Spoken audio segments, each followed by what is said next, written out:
Hello, everyone, and welcome to the 1 year anniversary of Diffusing Dynamite. It has been a long 52 weeks. We haven't missed a single one, but here we are, 1 year later. We've made it. I'm Joseph Kashada, one of the co hosts, and I'm joined today by, as always, And I'm Gavin Axelrod, coming to you live from the wrestling capital of Canada, Winnipeg, Manitoba. Winnipeg's finest right there. But yeah, it's been a long year. We did a lot of work with this, and we've made it, man. 1 whole year without missing a single show. Man, it's actually crazy when you think about it, because when we started, it was like, I think we started, it was like Brody versus Cody, the first match. So that was like Yeah, Daly's Place with no fans. And then we did all the pay-per-views. We did the late night shows. We covered them Wednesdays, Thursdays, Fridays, Saturdays, Sundays, like every day of the week they were on. We were always there. we All didn't the miss, man. We specials, like we really didn't miss a week. really killed it with this one. But yeah, here's to the first year. Continue on, see as far as we can get with this. Yeah. But tonight was a pretty letdown show for Dynamite with fight for the Fallen. Pretty high hopes for this show, but kind of fell flat in my opinion. Would you agree? Yeah, I don't know, like, if the show itself fell flat. I think we just, like, had, like, crazy high expectations, and then when the first match, which we'll, like, jump into in a second, didn't go the way we wanted, it took, like, everyone's energy out of it, and, like, even I'll just get this out of the way, like, even a surprise where we saw, like, Tanahashi showing up, like, on video should have been, like, a crazy moment, but when it happened, I was excited, but it was, like, also, like, I was so deflated, like, it didn't really register for me, but by the end, like, I think the show's energy came back, so it was all good. It was like an 8 out of 10 show. Like, I think the last 2s are like 9s to 10s, and then this is like 8 out of 10. I think that's what made it so much worse is that the last 2 weeks were so good. Like last week's Yeah. show was amazing top to bottom, in my opinion, and then this week kind of had its hit and misses, so that's what kind of ruined it a little bit. But we'll get right into it with the start of the show, which everyone thought would be the main event, but AEW swerved us all and opened the show with the five-on-five elimination tag match between the Elite and then Hangman Adam Page in the Dark Order. There were some implications on this match with if Page and the Dark Order won, they'd get a title shot for the world title and tag team titles, but if they lose, they both lose their opportunities. So I was pretty convinced here Page was winning this, like without a doubt. Would you agree? Yeah, like if I would have put money on it and I would have like looked at the odds and like gone online, I literally would have put like everything in my bank account down on like Dark Order winning, Hangman like getting the victory. I thought John Silver was actually gonna like Kenny was gonna just get himself disqualified or just like walk away and be like, whatever, like you want your shot, I'll give you your shot. Like you won't beat me. And then John Silver would pin like Matt Jackson or something. But on this day, we did not see clearly. Yeah, it was a well, yeah, we'll get to I'll reveal the finish now that we had Omega and the Bucks end up defeating Hangman Adam Page. It came down to I think Omega and Nick Jackson left that Hmm. ended up beating Hangman, who was on his own, and the Dark Order and Hangman have lost their title opportunities, which kind of kills like the booking we thought was building up for this whole year with Hangman versus Kenny happening at All Out. But I feel like we're kind of lost now. Like, how do we get there after this moment? Yeah, like I don't know if they're trying to do like a rushed version of the like almost a rush version of the Kenny and Okada feud because like Hangman doesn't even have a win against Kenny in like any kind of form in AEW so far, which is interesting heading into this feud. And they tease it a lot on the broadcast that like Christian could be the next guy because he's number 3, and since Hangman lost, he has to vacate the number 1 ranking. But I don't think Hangman is gonna drop down like the rankings that much. Like maybe he'll go to 3, maybe he'll go to 5. Who knows? But I would rather them do like almost an eliminator tournament with like the number 1 guy getting a bye, and then Hangman just has to like claw his way because there's so many baby faces that are in that ranking. I think it's like the top 5 is like Darby, Jungle Boy, Christian, Hangman, and who am I missing? I think OC might be in there now. yeah, I think it's either Orange Cassidy or Pac, one of those two. Yeah, one of the two. But like it's actually crazy. Like it's all baby faces. So like when I was reading today on online, I was like, people were like, "Oh, it's all baby faces, like Hangman's losing." I'm like, "No, don't say that. Like, I don't want to see that." But that was actually so shocking. Like, you could have had me believe that Hangman was gonna kick out of the One Winged Angel there, like on live TV, but tonight was not the night. Yeah, it feels like it felt like it kind of killed the energy on everything because Yeah, the crowd was hot the whole match. It started from that amazing entrance with Hangman and the Dark Order, which was like one of the best entrances I've ever seen in AEW. They were all hyped up, and then the match was. I'll give the match credit. It was actually a good match. Like there was some good wrestling. It just that finish just took the energy out of the crowd. You just felt it go silent. I didn't even want to see the rest of the show after that. At that point. Yeah, that's what I felt too. Like I literally like texted you. I was like, man, I don't know if I can watch the rest of this show just like after the finish. And I thought for sure that Hangman was gonna win, and they'd spend the next month and a bit building to the September 5th title match, and then like Dark Order would it'd be a feel good moment for everybody because like Dark Order is like loved, universally loved. You go to Chicago, great wrestling city. Dark Order is gonna be so over, but I don't know. I still think Hangman is gonna get back into that title picture. I have no idea how, but I don't know. People were also saying like All Out is already sold out, so like they can play around with the matches, but it feels so carny that we all thought it was heading towards Hangman versus Omega, and now it's like potentially not going to be the main event of the pay-per-view. But we always say we got to trust in TK, so I'll see what AEW has up their sleeve. Yeah, because I will not be happy if it's Christian Cage. Like I'd accept someone else. It would be rough, but I think I would accept it. But I would not accept Christian Cage at this point. Yeah, Christian Cage to me, like he hasn't been in enough high-level feuds in AEW where I could say, oh, he won X, Y, and Z matches over quality opponents. Like he's beat Matt Hardy. That's really the only notable thing he's sort of done in AEW.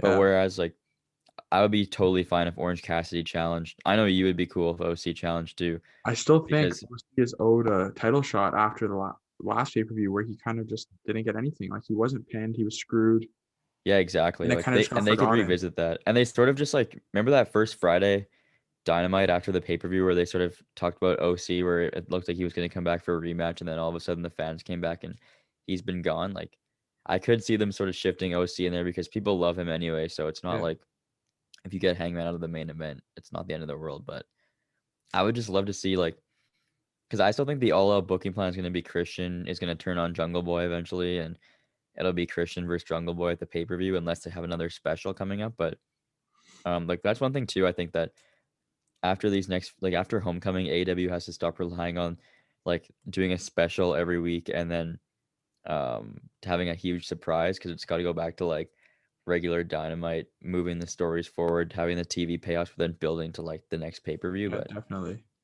yeah, I'm really hoping we get Hangman back in there because that's like the match that literally everybody wants to see. Yeah, exactly. So hopefully by September it's Hangman versus Kenny in the main event. We can move on with the card now. We can go into our next match, which was after Hangman. We had actually had a backstage Oh segment yeah, the backstage. with Andrade sabotaging Death Triangle's rival to the arena, and the Lucha Brothers were not there to help Pac. But what do you think's happening here? Because I feel like it's going in a certain direction that might not please everyone. Man, I don't think the Lucha Bros are gonna turn, but I think like this is obviously leading to Andrade versus Pac because people have been so critical of him since he left WWE. Like he had a match against Laredo Kid, and everyone thought before like, oh, this is gonna be an insane match. Like Laredo Kid's great, Andrade's great, and then he did like WWE TV spots the whole match, and it was so average. So like Andrade really like because with all the rumors spreading that like Bryan Danielson's coming, CM Punk is coming, Andrade keeps falling like lower and lower down this like Yeah, order of the surprises. Even Malachi Black, I thought, has had a way more impactful AEW debut than Andrade. So they need to have like if he doesn't get a good match out of Pac, if Pac doesn't get a good match out of Andrade, I'm gonna be really not upset, but just certainly surprised. And I don't know yeah, how the Lucha Brothers factor into it, but I definitely think we could see Roosh and like Dragon Lee and AEW, but I don't think they're gonna turn. yeah. I had this theory though, like since they're saying Andrade might get his own faction.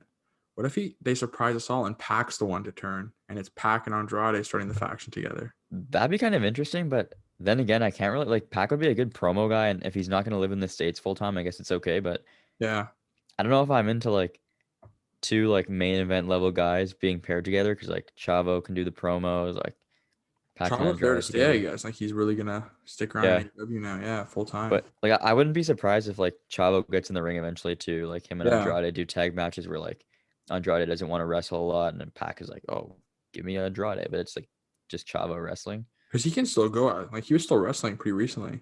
Yeah, Chavo can probably still go and like I feel like Andrade is gonna get some kind of stable because literally like his first match against Matt Sydal, they were like, oh yeah, in AEW, everybody needs a stable because you never know who's gonna come and attack you, and you should probably get Yeah, someone to watch your back. Like that was a huge tell that he's probably gonna get a stable. And yeah, like I'd love to see Thunder Rosa turn heel eventually and join up with him, but that'd be pretty crazy. Yeah, I don't know. For now, I think like the Lucha Bros probably won't turn, but Pac turning would be sick. But yeah. But yeah, then we had the video package from New Japan Pro Wrestling, Hiroshi Tanahashi, the Ace, the ace. He was there to let everyone know he's won all these titles, but he hasn't won the U.S. title. And he's coming for whoever won the match between Lance Archer and want to do the proper pronunciation of his opponent's name. I'm pretty sure it's Hikuleo. Like that's like how I'm gonna say it. That's But how I yeah, say it. Bullet Club Hikuleo, Yeah. So 7 foot yeah, tall monster. the ace is coming for the U.S. title, and you said it's probably going to be at which show? You had Well, a I was thinking, I guess let's just talk about this match. We'll go out of order here just because it's yeah, all like together. I was thinking that um it was gonna be Tanahashi versus Lance Archer on August 4th. I think it's August 14th at the LA show, like NJPW Resurgence. But then later in the show, like Lance Archer won the match pretty obviously. Like we could see that coming. And then they said, oh yeah, Lance Archer is gonna head to New Japan to challenge Tanahashi. And then John Moxley cut this promo about how once he loses the title, Tanahashi shows up. Like Mox can't get into Japan, but Lance Archer can now go to Japan. And then TSN screwed us all and did a commercial during Moxley's promo, so we didn't get to see the rest. But yeah, I think like Archer's gonna head back to Japan for a while, probably lose the belt to Tanahashi, and then maybe Tanahashi will come back for the LA show and defend against Moxley. I think because they did um when they did the promo video for that show, they advertised Tanahashi in it, and like, why would they advertise him if he's not going to be on the show? So I don't yeah, know. Like, Archer could show up in Japan, lose the belt, and like New Japan loves to hotshot titles anyway. So yeah, I don't know. Mox could win it back, but I think like the best booking direction for the IWGP US title is to leave it in the States and let the New Japan guys come over and fight for it. So I'm really hoping like Tanahashi doesn't win and like we never see the belt again because that's been such a good like gateway between New Japan yeah. and AEW where guys can come over and fight for the belt. It's been so good as like the third singles title on Hmm. AEW. Just been so entertaining to have that extra like that title. We don't need all the like the storylines and the Yeah, feuds. Just, exactly. like good wrestling matches for that one title. And I thought Mox was doing a great job. I didn't expect Mox to lose it at all, and then they shocked us Yeah. all with Lance Archer taking the strap. Yeah, I don't know if it was like it must have been a New Japan decision where they wanted like Arch because I guess they didn't want like Moxley to come back to Japan and lose right away. Like I'm not really giving Archer a lot of credit to beat Tanahashi. Maybe he will, maybe he won't, but I think like he's gonna go to Japan, Yeah, I he'll think lose the belt. Tanahashi's winning too. Tanahashi's gonna come to the States as the IWGP US champion, probably lose the belt to Mox in the States, where it's like you don't have Tanahashi lose it to Mox in Japan, but like US is like Mox's turf, and then Yeah, but yeah, like I don't know. It's gonna be so cool. It's gonna be so cool though, like when Tana like that just like when eventually someone huge from New Japan comes to the Forbidden Door and like yeah. everyone's speculating, oh, if it's not Hangman versus Kenny at All Out, like give us Okada versus Kenny. That would be insane too. It'd be pretty mind blowing, but I don't know if we're I there yet. doubt that'll happen. Yeah, I don't think so either. But yeah, we can get into the next thing now, which was a letdown, man. I was very disappointed by this match. FTR versus Santana and Ortiz. I'm honestly okay that it was a letdown just because like They called it the was yeah, I think they called it on purpose. Like they yeah, had someone at the like the match was like it was fine. It was a fine match. And then like people who were at the show on Twitter said that like Cash Wheeler's arm got stuck on a piece of metal on the square ring post and he like yanked it off. And then the blood was like squirting out. And then so they obviously called an audible like ended the match. FTR won. And I'm honestly okay with like the match being a letdown just because um it was right after Hangman Page just lost his title shot and everyone was so dejected. Like I would say probably 70% of people at home probably didn't really care about the match and like the crowd was dead too. So there's another opportunity to like continue that story Yeah. where they have like a real barn burner match. Yeah, I was gonna text them like even if they put on a 6-star classic right now, nobody is caring right now because no one's paying Yeah. attention. But yeah, I hope they get the chance to run this match back because FTR won, like calling the audible, they hit a quick brain buster, ended it. But Yeah. if they can run this match back and give them like the full time, these are like two of the best teams in AEW. They could put on a classic, in my opinion. I And I think think FTR might challenge for the belts at All Out. Like it seems like that's where they so. could be heading. I think it's gonna be Santana Ortiz. I think they come back and Really, my fantasy booking is Santana and Ortiz winning the belts in New York on September oh 22nd. yeah, That'll be like their big like moment though when the belt's there. that'd be huge too. I just don't know if I want to see FTR versus the Bucks again, especially Yeah. both teams as heels. I don't know if it'll be as Yeah, I interesting. don't know how that'll work like both teams as heels, but And I like don't the know. faction, like just two arrogant heel teams, just it would Yeah. be a clash of And I personas there. think like Varsity Blondes are gonna get a title shot probably in the next few weeks. Like Our boys. our boys, they've been number one for so long, and then I don't know. Proud and Powerful, I would hold off just like until I'm trying to find the rankings for the tag teams. Yeah, like the tag team rankings are kind of weird like right now. Like Varsity Blondes are number one, The Acclaimed is number two, Private Party number three, and then FTR and Santana and Ortiz, which is like which one of those like teams do you want to give a pay-per-view match to? Yeah, the way it looks though is like the Bucks aren't going to be losing those titles for a while unless it goes to one of FTR, Santana and Ortiz. Yeah, I think the next like tag title change is going to be New York. Like Santana and Ortiz will win unless they hotshot them and All Out. But Yeah, I don't know. I feel like that's a good moment to do it. But I don't know. Like after tonight, the All Out card is like I don't know what it's going to be anymore. So it's going to be interesting to follow along for slowly this. falling flat. Hopefully we're Yeah, like wrong. even the TNT title match. Like I'd love to see Miro have an open challenge with someone from Impact or New Japan. Miro's been so like kind of out of the loop, I feel like. I think it's because the IWGP US title. Like they don't want to have like four title matches on a show or like Yeah. the show revolving around and like yeah, Miro hasn't been in front of like any of these crowds yet, and then he's gonna be on a Daily's Place show again. Like, Yeah. it's just so weird. Why wouldn't you showcase Miro in front of these fans that probably want to see him? Yeah, But because we've got 3 straight weeks of the US title. We could have done yeah, like could have exactly. broken that up with at least 1 week of the TNT because he's just sitting on the sidelines right now. I hope he gets a proper TNT title feud after, because I know he's gonna get Lee Johnson next week, but I hope he gets like I don't know, literally anybody that's has some kind of credibility in the rankings. Because It probably won't be Darby. this is the second TNT title right now. First was Darby and now him. Where Hmm. they're starting the reign by having them do nothing. Yeah, I like Miro's though better. Like at least Miro is like cutting pretty like entertaining promos every Yeah. week, and he's like a force. Darby's reign was kind of just like they literally forgot about him. Yeah, he was just like really like just gone pretty much. I don't know if I had to pick if Orange Cassidy isn't going to challenge for the AEW championship at All Out. I'd be cool with him challenging Miro. That'd be like a good match, and they That have would be too, history, yeah. so Miro could get his win back there. And then up next we had Tony Khan's special announcement. We had the second episode of Rampage on August 26th. Is it 20th? 20th. 20th. Will be in Chicago, Illinois at the United Center. And we all know what this means, man. And Darby Allin practically told us what it means. It's clobbering time, man.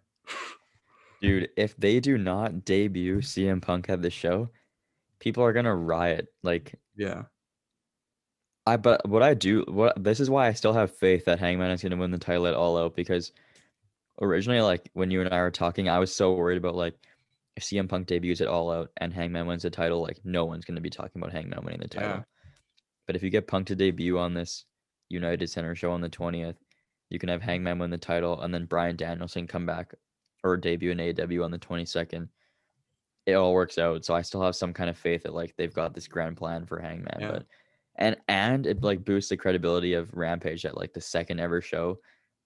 I'm not gonna say CM Punk is debuting because we don't know, but like CM Punk is debuting. I'm pretty confident we're gonna get like Cult of Personality is gonna play. CM Punk is gonna come out. Like it's gonna be a When banger that time. music hits, man. It's a great way to sell tickets too, based on pure speculation that Yeah. one guy is gonna debut. And then Darby had his promo right after, and he said, "It doesn't matter if you think you're like in this crazy world. It doesn't even matter if you're the best in the world." I mean, that tells you right there, like we're gonna get Yeah, CM Punk in AEW. Darby Allin versus CM Punk. Darby versus Punk at All Out. Like I'm sure Darby isn't gonna win, but it could be a great match. Like they obviously like AEW trust Darby enough to be in these positions where he's got Sting in his corner. He just pretty much just called out CM Punk on TV. He's It's been gonna a be TNT crazy. champion already. Yeah, Like CM Punk back in a wrestling ring. yeah, It's yeah. been what 10?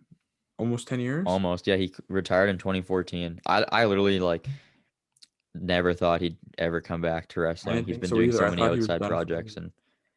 and Punk is also good because I know there's been rumors that Jericho is going to do commentary on Rampage, but I'd love to see Punk do commentary too, just because he's like in that world right now as well. Like he's doing Yeah. MMA commentary, and he did that whatever that show is on Fox with Renee that ended up being really bad. Oh, I I don't forget remember what what it it's was called, called. but yeah, like if CM Punk comes back, it's going to be an amazing moment just for like every wrestling fan that grew up watching him in the like Yeah. early 2000s. Yeah. As a kid, Punk was like my favorite in WWE. So I can only imagine. Like, I just want to see him now. Like, if he can still go the way he did in WWE. Yeah. Well, the interesting thing about Punk is like when he retired, he was really young and he was like banged up, but his injuries have healed. And it's not like Daniel Bryan retired because he wasn't medically cleared. Like Edge retired because he wasn't medically cleared. Like Punk walked away on his own. I feel like he's probably in his 30s still, maybe early 40s, which is still like considered your prime for a wrestler. And Yeah. I don't expect him to be wrestling on TV every week, but Oh, yeah. the buzz that he gives you immediately and like he hasn't taken any bumps in the past like 7 years, so Yeah. he's probably got a lot of mileage left in his tank.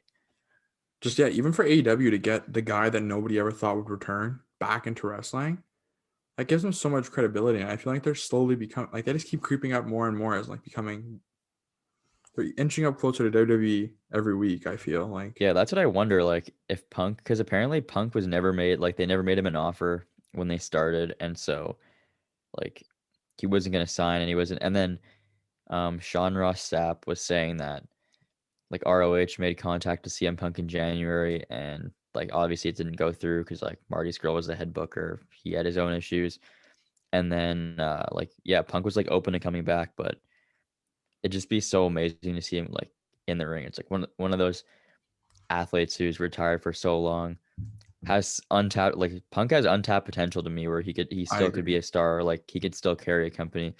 When his first shirt drops on shopaw.com, it's gonna do mega numbers. Like it'll probably be the Pro Wrestling Tees bestseller of the year. Yeah.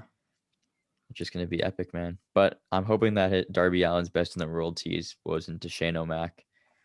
Please God, no. I told Gavin, Shane has bought AEW. This is WCW all over again. We're getting the promo. That'll be that'd be nuts. No, but I'm so excited. Like Rampage, I'm gonna be honest, I wasn't really like planning on giving it that much attention compared to Dynamite, but now that August 20th show, it's looking You got to nice. tune in. Like, there's no way no one's I not know tuning it's into that. looking nice. Yeah. Yeah, we can carry on with the show now. Up next, we just had, we had the U.S. title match, which we covered already. Yep, it And was then okay. up It next, was we good. had Cody Rhodes and a little backstage promo, which you called perfectly. And you said, Malachi Black's going to be here. And as you hit send, the boot of Malachi just came right across It actually Cody's face. scared me. Like I hit send and then I saw like him get kicked in the face. I was like, oh, like it startled me a little bit. But and then the big highlight of the show, everyone's favorite enhancement talent, Fuego del Sol, got knocked the F out by Malachi Black. Yeah. Knocked out clean right on It's that actually entrance. like it's actually a good booking tactic because like Fuego, ever since he debuted on like Sammy's vlog and like got over on the internet, people love him. So like how because Aleister Black hasn't been getting booed. So what do you do? Like have him get beat up by have him beat up Fuego and people will turn on him. Exactly. Smart booking. Exactly. But yeah, this match next week is really being built up. This Cody Malachi Black match, and I just hope the right person wins. That's the thing I'm most concerned about. Dude, I hope it's another like Brody Lee-esque squash where Black just like manhandles him for 10 minutes. They have Yeah, like a competitive 10-minute match and then like if Black doesn't win, it's gonna suck so much. Cody can't win this one. Like, there's just no way. No one will be happy if Cody wins this one. Yeah, I hope Cody takes some time off and then I don't know. Maybe like Aleister Black will be his career like rival in AEW and they'll Yeah, fight again. But like I think you got to sort of hotshot Black right after that big feud. Like because I remember I was saying, oh yeah, Andrade is gonna come and he's either gonna beat Cody or he's gonna beat Hangman, which thank God didn't happen now. But man, Malachi Black has got to beat Cody next week. yeah. He's just been on a quick rise to the top, Hmm. and we're seeing what he was capable of when he was in WWE, but they never gave him the opportunity to do. But if Yeah, he can pull it exactly. off now, he's a main event player. With that wrestling, his skills in the ring, his mic work is so good. Long way to go, I guess. But Malachi Yeah. Black seems to be in the right trajectory. Sorry. Yeah, the card next week, we said before, we'll get to our main event later anyways, but it was looking kind of mid, but I think it's good that we're going to have low expectations because then we're more likely to get blown away by But yeah, I what agree. comes. Yeah. It seems we always have the high expectations. We're let down. We have the low Hmm. expectations. We're blown away. So I'm going to hope for the best next week. Yeah, exactly. Yeah. And then up next on the show, we had the 6-man 3-on-3 tag, which was Jurassic Express and Christian Cage up against Private Party and Angelico, which was like, this match it It was it, there. it was fine. I Yeah, don't know. Christian Cage got the win with a frog splash. A little different this I week. like what they're doing though with Jungle Boy, and Christian were last week. Like Christian was on Luchasaurus's shoulders, and then Jungle Boy looked kind of mad and walked away. And then tonight, like Jungle Boy didn't really even embrace Christian after the match, which is, I think it kind of plays into this idea that Jungle Boy never really asked for Christian's help. He's got his friends, and then Christian sort of just came in and took him under his wing, even though he didn't really ask for that. And I'm really I'm sure they're not going to turn Jungle Boy heel, but I could see them turning Christian maybe just to Yeah, I was gonna spark. say if they're gonna turn somebody, it should be Christian. Like Jungle Mhm. Boy can't be a heel. Yeah, Christian needs something. I don't know what it is, but he needs something that'll sort of give him a spark that'll be like, oh, now this is like AEW Christian. We want to see this guy. We need the He's TNA sort, Christian back. yeah, he's sort of just there right now. But I'd love for him to just get really cocky and be like, oh, Jungle Boy, I offered you advice and I want to take you under my wing, but obviously you don't want that. Just turn on him and tell him how much better you are than him, and that's why you're a legend in the business. Because the Don't highest need points humble of Christian's Christian. career, he's been that arrogant heel that's Yeah, scheming to exactly. win. He's not a baby face. It just doesn't work when he's in that main event role. He Yeah, needs. he doesn't really need to be a baby face, but he can be sort of a tweener where he's just super cocky and Yeah, he's gonna outwork everybody. So he should just say I'm here to outwork everyone, and I'm literally the best wrestler in this company, yeah, best work rate. Because he probably is a top 5 wrestler, I would say, top 10, top 5, maybe yeah, not top 5, but top 10 probably based on his history. yeah. I agree. But yeah, I definitely think we're gonna end up with a Jungle Boy Christian Cage Hmm. match at some point. I feel like it's inevitable at this point. And I feel like that could be good because Jungle Boy this year has just been He's going been on higher and fire. higher on the rankings, man. Yeah, He's just. he's been on fire. I think it'd be a good pay-per-view opener where you give them 20 minutes just to put on a wrestling clinic, and then Jungle Boy wins the feud. Christian doesn't really need Christian. They're really building up this idea that Christian is undefeated in AEW, so why don't have Jungle Boy, the winningest wrestler in AEW, beat him? It just Yeah, seems like good booking. I agree. Yeah, and then up next was the newly signed to All Elite Wrestling, Thunder Rosa, with her first match since being signed. And she was just taking on Julia Hart. It was a quick squash match, but the main thing here is that Thunder Rosa is here to stay in AEW. She's here to stay, and she's definitely going to be the one to beat Britt Baker, I think, for the title. She's so over. It was crazy. When she came out, the crowd flipped the switch. They woke up. Yeah, They were super into the show, and she's also really good at training women's wrestlers. And you just need a good all around veteran like that who's a star. Serena Deeb is like that as well. She might not have the same star potential as Rosa, but Thunder Rosa's in that top tier of yeah, I Britt agree. Baker, Chris Statlander. Either any of them could be your champion at any time. Even Nyla Rose too. Yeah, their women's division's really getting stacked up now, and I Yeah, think it's and I'm good. glad they have another baby face. I totally forgot about Hikaru Shida there too because we haven't seen her in so long. But Yeah, they need a good baby face who can cut solid promos and that's what they got in Thunder Rosa. exactly. Yeah, and then after she defeated Julia Hart in quick time, it was time for the main event. The no rules, basically a death match. Not really a death match, but it It was. was I don't know, a very extreme no disqualification match.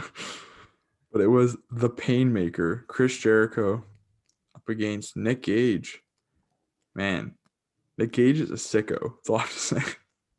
Man, it was actually kind of refreshing to see that on TV because when AEW first started, Jericho wasn't really into Orange Cassidy, and I can't imagine if they would have proposed this to him on day one, he would have said, "Oh yeah, I'll fight Nick Gage in a death match." But I got to give props to Jericho for getting sliced up with the pizza cutter. I think he got light tubes too, like Yeah, the he was steel like chair. he He got held the it going shank for. too. Like he got stabbed with the shank. Like Jericho was taking like all the bumps and all in this match. Like he pretty much took all the like 80% of the damage in this one. Yeah, because Jericho's like close to 55 now. I would say, Yeah. right? Yeah, And Nick Gage literally just wrestled in a death match on the weekend against Matt Cardona, which is like way more extreme. And now he's showing up on Dynamite like to do this. And like Gage is like not the best wrestler, but he's like he can entertain a crowd and yeah, he can go. Like it was actually impressive to see that people loved him. They were chanting MDK. They were chanting for him the whole night. And like even though he's a heel, like you gotta root for a guy like Nick Gage who like yeah. was But I was saying to pronounced you, like, dead. I wasn't sure what to expect with this match because I was like, are they really gonna like? Is Jericho gonna let Nick Gage like just beat the crap out of him? And he did. And he did, and I honestly did not see that coming at all. I thought this was gonna be like a glorified no DQ match where like they do a couple chair shots, maybe a table spot. And the kendo, like I was so glad there was no kendo sticks, man. I think kendo sticks are the most overused weapon in all They of really wrestling. are. Like, thank God we got light tubes, a pane of glass, a shank, like Yeah, the pizza cutter. pizza cutter. Yeah, the pizza cutter was hilarious, and I was kind of mad at the beginning when I'm like, oh my God, they're just gonna make Nick Gage the pizza cutter guy. Like, that's all his gimmick is gonna be, like just pizza boy. But then it really came around. Like, in the middle of the match, I was like, oh, this isn't really doing it for me. And then towards the end, I was like literally on the edge of my seat, and it was super Yeah, entertaining. it was a little slow to start, but like once it Hmm. got going, I was pretty impressed. Like Jericho was taking some bumps, pile driver on the glass. Like it was pretty entertaining to for what we got. And of course, Hmm. Jericho in his second labor, he came out on top after hitting a Judas effect, which was after hitting Gage with the light tubes. Hmm. And you saw Jericho shaking as he was going for the pin, couldn't even keep himself still. And he shriveled himself into the corner when MJF came back out with the mic to let us know that next week he held a grudge. And it is a very special edition match for Jericho for the third labor. Juventud Guerrera is coming to Man, the AEW. long-term booking is nuts on this one. Yeah, I was not expecting that promo to show. Like, I didn't remember that. Yeah, I know. I remember like when that happened because everyone was like, it's been like a meme. Like I've seen around people have been like, who the heck is Hoovy? Like, because that's what he said, and then like the fact that that match is happening, I like it better because when the Labors of Jericho were announced, I was worried it was gonna be like Moxley versus the Inner Circle all over again, where Jericho was just gonna run through the Pinnacle. But my like bold predictions for the next two Labors are Lance Storm is gonna be in one of them, and then he's gonna have to fight Sammy Guevara. Like I don't know how MJF would get that sanction in kayfabe, but like I want to see him be like, oh well, if you want to face me, you have to beat Guevara like first. But I agree with Guevara. I think that's going to happen. I'm yeah, not sold on Lance Storm yet, man. well I think like if they got Hoovy, like they're probably not gonna bring back Lance Storm, but I think like think this is like a soft retirement tour for Jericho. Like if everyone's expecting Jericho to like win all these labors and fight MJF, and then MJF will beat him. But I think Loki like maybe he's gonna lose a labor and not get the match for now. Like who knows? But yeah, I'm super.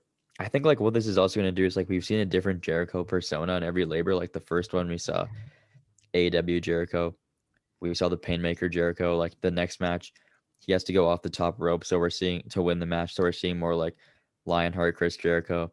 Eventually, we might get best in the world Chris Jericho and like list of Jericho Chris Jericho, but it'll be interesting to We see got to with the get next two. the list in there at some point.